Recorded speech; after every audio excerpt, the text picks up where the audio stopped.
when the past is dismissed, or at least patronized, as backward, unenlightened, and riddled with prejudice. Of course, the word past is a slippery one. It can be used to mean any number of things that the critic doesn't like or understand. The Middle Ages, the Catholic Church, belief in miracles, wars of religion, the pre-Copernican science, the epistles of St. Paul, traditional families, social and political hierarchy, original sin, absolute standards of goodness, truth, and beauty, feudalism, and so forth.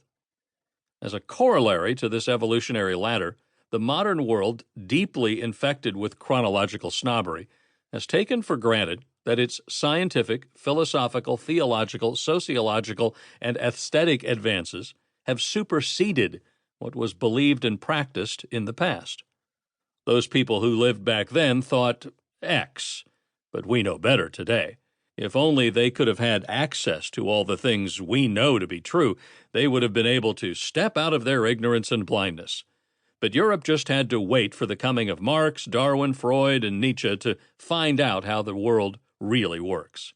It's a lovely myth with the power to make one feel wise and privileged, but it is no truer than the meta-narrative to which it has attached itself. In matter of fact, there has been no clean-cut progression from creation to evolution, absolute truth to relativism, supernaturalism to naturalism, revelation to empiricism, authority to experience, faith to cynicism. To the contrary, these pairs have always existed side by side, struggling and competing with one another. And when anything like a trial was held to determine which member of the pair came closer to the truth about God, man, or the universe, it was more often than not the former that won the debate. Pre-Socratic philosophers like Thales and Greek sophists like Gorgias advocated strict empiricism and moral relativism more than 2,500 years ago.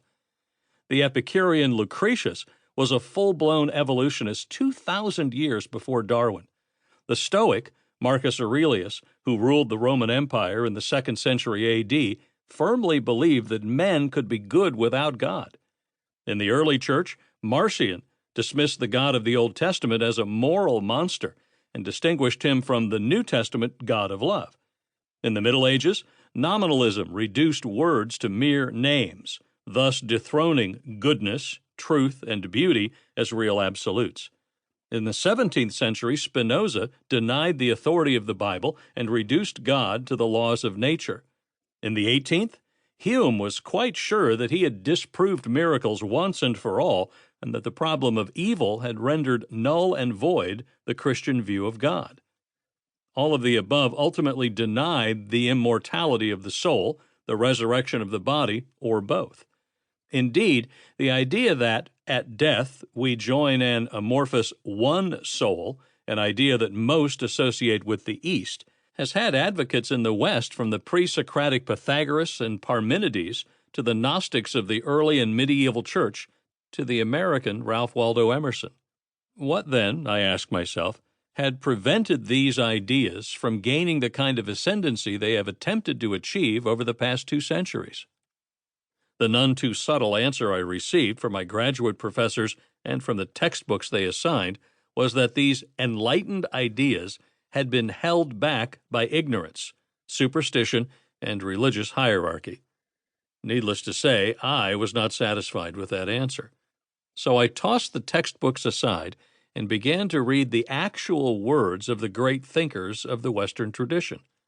It was only then that I realized that materialism, empiricism, skepticism, nominalism, and a dozen other isms had not been held at bay by credulous people and corrupt priests, but by such spiritual and intellectual giants as Plato and Aristotle, John and Paul, Irenaeus and Tertullian, Augustine and Aquinas, Luther and Calvin, Jonathan Edwards, and Blaise Pascal.